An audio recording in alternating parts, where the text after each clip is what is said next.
Bonsoir, chers participants à la à la conférence sur l'efficacité énergétique, conférence que j'anime depuis lundi avec Monsieur Marius Agbokor, directeur général du groupe Énergie Plus, et moi-même, inclusion Adrosé Adongo-Jono, ingénieur de conception, ingénieur énergétique et procédé. Je tiens quand même à vous remercier pour l'intérêt que vous accordez à cette conférence. Et comme d'habitude, nous faisons des replays de la présentation du jour que nous postons sur notre page YouTube. Nous vous pourrions quand même de partager le lien, permettre quand même à beaucoup de personnes d'être informées sur l'efficacité énergétique, un concept très important. Le Le thème de la journée autour duquel nous allons discuter et la conférence va se dérouler est intitulé Gestion de l'énergie. Dans un processus quand même d'efficacité énergétique, on doit penser à comment faire pour gérer l'énergie. Et c'est ce que nous allons essayer de voir dans les diaporams suivants. Donc, le plan que nous allons suivre, nous allons d'abord définir ce que c'est que la gestion de l'énergie et ensuite l'appliquer dans un contexte beaucoup plus particulier, l'éclairage. Nous allons parler de la gestion de l'énergie en éclairage, ensuite de l'optimisation du rendement de l'éclairage et des mesures d'économie d'énergie pour l'éclairage. Et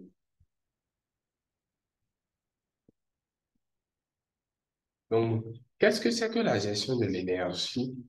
La gestion de l'énergie, c'est quand même l'usage ou bien l'utilisation des principes d'ingénierie et d'économie pour pouvoir contrôler les coûts énergétiques et les services nécessaires dans les bâtiments et les industries. La gestion de l'énergie s'avère très importante de nos jours, car la majorité de nos activités demandent de l'énergie. Les besoins énergétiques deviennent de plus en plus croissants. De plus, tous les habitants de notre planète n'ont pas encore accès à l'électricité. Les sources d'énergie disponibles ne sont pas suffisantes pour satisfaire les besoins énergétiques actuels des ménages, des industries, des services publics et des entreprises. Donc, les combustibles fossiles qui constituent la principale source d'énergie brute s'épuisent. Leur exploitation pollue l'environnement et sont néfastes pour la santé des hommes, des végétaux et des animaux. L'utilisation des combustibles fossiles est également à l'origine des perturbations climatiques, de la sécheresse, des inondations. Et cela affecte fortement la vie des habitants de nos planètes. Donc, c'est pour ces raisons que l'énergie, c'est ces raisons qui témoignent de l'importance de la gestion de l'énergie.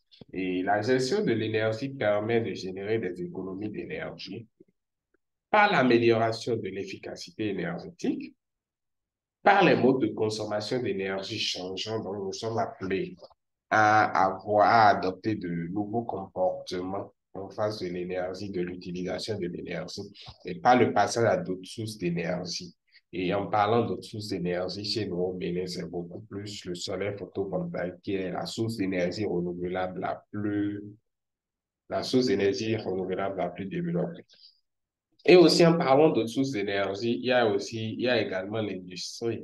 Pendant les heures de pointe, par exemple, les industries coupent le réseau de la SPE et utilisent leur groupe électrogène pour pouvoir, donc c'est aussi quelques mesures d'efficacité énergétique. Donc, pour, nous allons aborder maintenant quelques notions de base sur l'efficacité, sur la gestion de l'énergie. Et déjà, nous savons que l'énergie électrique est la principale source d'énergie finale utilisée pour satisfaire nos besoins énergétiques. Et pour disposer quand même de cette énergie, il faut faire une souscription dans une société d'énergie ou bien il faut utiliser une source d'énergie renouvelable qui est adaptée à son milieu. Donc, au Bénin, la source d'énergie renouvelable la plus utilisée pour produire de l'énergie électrique, c'est le soleil. C'est elle qui est la plus adaptée. Et l'organisme quand même qui s'occupe de la distribution de l'énergie est la Société béninoise d'énergie électrique. Et pour souscrire pour souscrire à un abonnement, pour souscrire et pour avoir accès à l'électricité à travers la SPE, il faut souscrire à un abonnement à l'aide d'un compteur électrique. Et la principale grandeur qui permet quand même d'un compteur électrique, c'est la puissance. Donc, nous allons aborder les différents types de puissance qui existent. En parlant de types de puissance existantes, il y a trois types de puissance. Nous avons la puissance active, qui n'est rien d'autre que la moyenne temporelle de la puissance instantanée et qui correspond aussi à la puissance moyenne fournie au cours d'une période de temps donnée. La puissance que fournit un système énergétique, c'est aussi la puissance que fournit un système énergétique. Donc, il est exprimé en kilowattheures. Après ça, nous avons la puissance réactive. La puissance réactive qui est la puissance réactive, c'est la puissance perdue ou dissipée par un système énergétique par électromagnétisme et par effet électromagnétique. Donc, en régime sinusoïdal, la puissance réactive est la partie imaginaire de la puissance apparente complexe. Et si la puissance réactive prélevée par les consommateurs est très élevée par rapport à la puissance active, elle contribue à l'augmentation du courant dans le réseau électrique et entraîne des pertes thermiques, des surcharges des transformateurs de distribution, l'échauffement des câbles d'alimentation et des chutes de tension. Donc, il est donc capital d'y remédier. Et cette puissance s'exprime en kilovoltampères réactifs. Après ça, la dernière puissance est la puissance apparente, qui est définie comme étant la valeur maximale que peut prendre la puissance active pour des amplitudes de tension et d'intensité fixées. Donc, graphiquement, c'est la somme vectorielle de la puissance active et de la puissance réactive. Donc, cette puissance s'exprime en kilovoltampères. C'est ce qui permet quand même de distinguer cette grandeur de la puissance active et réactive. Donc, sur le graphe suivant, nous avons les trois types de puissance que nous venons de voir principalement réaliser. Ici, nous avons la puissance active. Là, nous avons la puissance réactive. Et ici, nous avons la puissance apparente. Et la puissance active est en noir, réactive en orange et apparente en bleu. Autre notion importante, il y a le facteur de puissance. C'est quoi le facteur de puissance? Le facteur de puissance, encore appelé cosinus phi, c'est le rapport de la puissance active sur la puissance apparente. Et la puissance active est toujours comprise entre 0 et 1. Donc, si on revient à la figure suivante, la puissance active, par exemple, c'est le cosinus de cet angle phi. Et on a dit que c'est le rapport de la puissance active, qui est le côté adjacent de ce angle, sur la puissance et le rapport sur la puissance apparente, qui est l'hypoténuse du triangle rectangle formé par la puissance active, réactive et apparente. Après ça, nous avons la facturation. La facturation. Parce qu'il y a, quand on souscrit à une société d'électricité, il y a les factures d'électricité qu'il faut payer. Et en parlant de factures d'électricité, il y a les primes fixes. Les primes fixes, ce sont les frais d'abonnement et les frais d'entretien qui sont toujours inscrits sur les factures. Il y a les primes variables et ces primes variables sont calculées en fonction de la consommation. Donc, c'est en fonction du nombre de kilowattheures que vous avez consommé que la société d'électricité vous calcule les primes de consommation. Il y a les taxes et redevances. Les taxes, il y a la TVA. Il y a aussi les taxes liées à l'éclairage public, toutes ces taxes que nous payons sur nos différentes factures d'électricité. Donc, après cela, nous allons passer à la gestion de l'énergie en éclairage et nous allons voir quelques notions de base. En parlant de l'éclairage, c'est quoi? L'éclairage, c'est l'ensemble des moyens qui permettent à l'homme de doter son environnement des conditions de luminosité qu'il estime nécessaires à son activité ou à son agrément. L'éclairage associe une source lumineuse. Elle peut être naturelle ou artificielle. Elle peut être fixe ou mobile. Donc, en parlant de source lumineuse naturelle, la source lumineuse naturelle que nous avons, c'est la lumière du soleil. Et c'est elle que nous utilisons en journée. Maintenant, en parlant de sources artificielles, ce sont nos luminaires, les lampes que nous allumons la nuit pour pouvoir avoir accès, pour pouvoir satisfaire ce confort visuel que nous recherchons. Fixe ou mobile? Fixe, les lampes que nous fixons au mur, que nous allumons par le biais des interrupteurs, c'est fixe. Mobile, les lampes torches ou bien les lanternes que nous pouvons déplacer. C'est ça qu'on appelle source lumineuse mobile. Donc, le soleil est une source lumineuse naturelle, je l'ai déjà dit. Et c'est quand même grâce à l'éclairage du soleil que, en journée, nous n'avons pas besoin d'allumer nos luminaires. Et sachant quand même aussi que l'éclairage est un besoin indispensable, c'est un besoin énergétique indispensable, parce que la lumière du soleil n'est pas disponible à plein temps. Le soleil étant une énergie intermittente. Donc, à partir quand même d'une certaine heure, la lumière solaire disparaît au profit de l'obscurité. Donc, l'éclairage doit répondre à des normes de qualité et de quantité.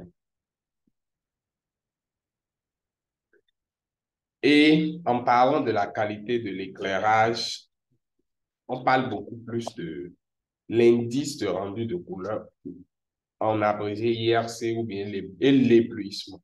Donc, l'indice de rendu de couleur, c'est la capacité à distinguer les couleurs sous une source d'éclairage. Donc, quand nous prenons une source d'éclairage, on doit quand même être en mesure d'identifier toutes les couleurs des objets et des êtres que nous avons vus à partir de cette source. Si cette source ne nous permet pas de le faire, alors son IRC n'est pas bon. Et c'est une grandeur, l'IRC, c'est une grandeur adimensionnelle, c'est-à-dire une grandeur sans unité, qui est toujours compris entre 0 et 100. Donc, le tableau suivant que vous voyez à l'écran nous présente la plage et la qualité des sources suivant les plages IRC. Donc, si l'IRC est compris entre 0,55, c'est que c'est médiocre. C'est compris en 85, c'est que c'est bon. Et si c'est compris entre 90 et 100, c'est que c'est excellent. La figure suivante nous montre quand même la valeur de quelques sources et de l'IRC de quelques sources lumineuses. Donc ici, nous avons la source incandescente qui a son IRC égal à 100, les halogènes qui a son IRC égal à 100, et les sources lumineuses à vapeur de sodium avec l'IRC qui est égal à 40. Un IRC qui est égal à 40, ce qui n'est pas vraiment bon, qui sont déjà dans la plage des DRC les bleus. Ensuite, la quantité d'énergie. Quand on parle de la quantité d'énergie, c'est directement lié à la production de la lumière par la source lumineuse avec un minimum de gaspillage, bien sûr. Le maintien de la lumière produite et la livraison à travers le luminaire. Donc, la quantité, c'est quelle est la quantité d'énergie que la source produit. Cette quantité d'énergie, comment est-ce que c'est maintenu dans le temps? Et après le maintien, comment est-ce que c'est distribué dans la surface à éclairer? Donc, c'est un peu ça la quantité. Et dans ce tableau, nous avons, ça c'est les niveaux d'éclairage qui sont recommandés par IES, Illuminating Engineering Society. C'est une société d'ingénierie américaine qui a recommandé quand même ces niveaux d'éclairage. Donc, pour les parkings, vous avez besoin de 20 lux. Pour les couloirs, 100 lux. Pour les planchers d'usine, 300 lux. Et ainsi de suite, et les blocs opératoires, 10 000 lux. Après ça, nous allons passer à la commande de l'éclairage. La commande de l'éclairage, ça consiste à allumer ou à éteindre les sources lumineuses à volonté.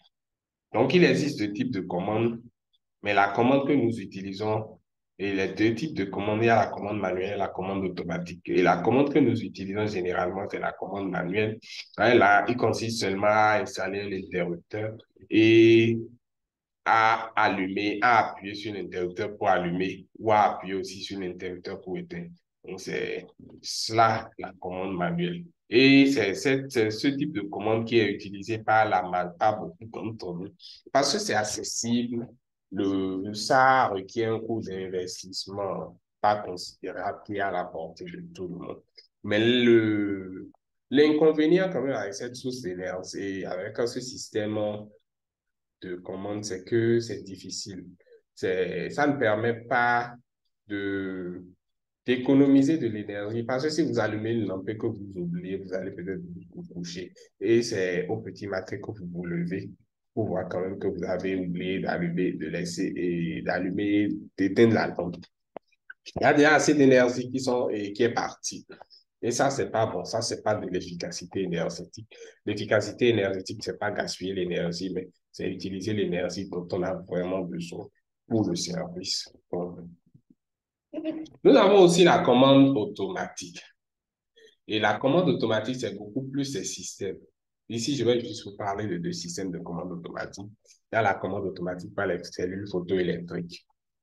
Les cellules photoélectriques, ce sont quand même des composants qui permettent, qui détectent la présence de la lumière. Donc, en présence de lumière, c'est que les systèmes à cellules photoélectriques, ces cellules-là, envoient un signal au système qui coupe l'alimentation. Maintenant, en absence de la lumière du soleil, ils envoient aussi un signal au système qui ferme le circuit et qui allume le luminaire. Il y a aussi la commande par détection de mouvement ou de présence. Donc, c'est un système dans lequel est installé des détecteurs de présence ou de mouvement. Les détecteurs de présence et de mouvement. Donc, quand il sent quand même qu'il y a un mouvement dans la pièce, il allume la lampe. Quand il sent qu'il a une présence dans la pièce, il allume la lampe. En absence de mouvement et de présence, pas de lampe allumée. C'est un peu comme ça que ce système fonctionne. Mais il faut aussi noter que la commande automatique n'est pas à la portée de tout le monde. Parce que ça nécessite aussi la conception un système qui est onéreux, parce qu'il y a des composants qu'il faut acheter, il faut acheter les composants, il y a la conception, il y a les coûts de réalisation et tout. Donc, ce qui fait que tout le monde ne peut, c'est pas à la portée de tout le monde comme le système manuel. Mais l'avantage ici, c'est que ça nous permet d'économiser de l'énergie parce que quand ça sent que vous n'êtes pas là, que vous n'êtes pas en train d'utiliser l'énergie, ça coupe le système. Donc après cela, comment est-ce que nous devons nous y prendre pour optimiser le rendement de l'éclairage? Et dans un processus d'efficacité énergétique, optimiser le rendement de l'éclairage, c'est très, très important. Et pour le faire, il y a certaines étapes et actions à mener. D'abord, il faut identifier et atteindre le niveau de luminosité correspondant aux besoins d'éclairage satisfaits. Attention, on a dit, chercher, on a dit, atteindre les niveaux de luminosité, on n'a pas dit réduire les niveaux de luminosité. Par exemple, si vous réduisez les niveaux de luminosité, ça veut dire que ce n'est plus pour l'efficacité énergétique, mais là, vous êtes en train de faire autre chose. L'efficacité énergétique, c'est moins consommer pour un même service. Ce n'est pas moins consommer pour un service réduit. Non. Donc, il faut vraiment faire attention. Par exemple, si vous réduisez aussi le niveau de l'humidité, ça peut agir sur le confort visuel cherché. Si nous prenons par exemple un bloc opératoire dans lequel le niveau de luminosité requiert de 10 000 lux, c'est que, et que vous réduisez ces 10 000 lux, attention, ces valeurs de 10 000 lux, c'est des valeurs qui ont été recommandées compte tenu du caractère sensible du bloc opératoire. Parce qu'une seule erreur du chirurgien peut coûter la vie au patient ou bien lui laisser des séquelles à vie. Donc, c'est vraiment il faut vraiment faire très, très important.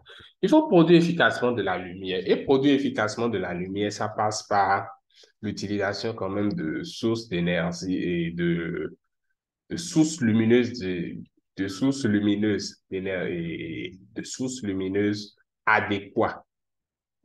Et l'efficacité est définie par le nombre de lumens sur le nombre de lumens sur la puissance consommée. Donc, il vaut mieux faire appel à des lampes efficaces. Après ça, on peut aussi utiliser un système de commande automatique, ce qui n'est pas forcément à la portée de tout le monde. Et avec ce système, ou bien, il faut toujours se rappeler d'éteindre les lampes après utilisation. pour pouvoir économiser l'énergie. Donc, c'est quand même quelques mesures, mais quelques actions phares qui permettent d'optimiser le rendement de l'éclairage. Donc, après, nous allons parler des mesures d'économie d'énergie en éclairage. Et comme mesure d'économie de l'énergie en éclairage, il faut d'abord réduire, il faut chercher à réduire le temps de fonctionnement des sources lumineuses. Je ne dis pas réduire le temps de fonctionnement de toutes les sources lumineuses, mais le temps de fonctionnement des sources lumineuses qui ne sont peut-être pas utiles tout le temps. Il y a des sources lumineuses, quand vous faites vraiment le point, c'est que vous n'avez peut-être pas besoin de les laisser allumer toute la nuit, mais on les laisse allumer alors qu'on n'en a pas besoin. Ou bien on les laisse peut-être allumer pendant 5 heures, alors qu'on a peut-être besoin de ça pendant 2 heures ou à 3 heures. Donc, ces sources-là, on peut quand même réduire le temps de fonctionnement. Ça permet aussi de faire des économies d'énergie. Il faut aussi chercher à remplacer les sources lumineuses avec des lampes de haute efficacité de durée de vie importante. Si je prends par exemple les lampes à vapeur de sodium, c'est des lampes qui consomment assez d'énergie pour, et pour pas beaucoup de confort. Mais si c'est ces lampes quand même que vous avez chez vous qui continuent toujours de consommer assez d'énergie, ces lampes-là, il faut quand même chercher à les remplacer peut-être par les lampes fluorescentes ou bien les lampes LED qui offrent un confort visuel avec un moins d'énergie consommée. Donc, il faut aussi chercher à entretenir les lampes, parce que l'entretien des lampes aussi, c'est vraiment très, très important. S'il y a une lampe dont le tube est poussiéreuse, c'est, même si la lumière, la position de l'efficace et de la lumière est efficace à l'intérieur, c'est que le tube retient quand même une certaine luminosité qui n'arrive pas à éclairer comme cela se doit. Aussi, on peut utiliser les systèmes de commande automatique. Là, si vous n'êtes pas là, mais si vous n'avez pas besoin de la lampe, le système le détecte, il le coupe. Donc voilà un peu le contenu de la formation pour ce troisième jour sur l'efficacité énergétique. Et je vous remercie beaucoup pour l'intérêt que vous accordez à cette conférence. Je vous prie de partager la vidéo à travers tous vos canaux de communication pour permettre à ceux-là qui n'ont pas l'information de s'informer. Et au passage, je tiens quand même à vous rappeler que Groupe Énergie Plus est une entreprise, est une entreprise de jeunes ingénieurs, composée de jeunes ingénieurs et techniciens qui œuvrent dans les thématiques de l'énergie. Je vous remercie et à demain pour le quatrième jour de notre conférence sur l'efficacité énergétique. Bon après-midi à tous.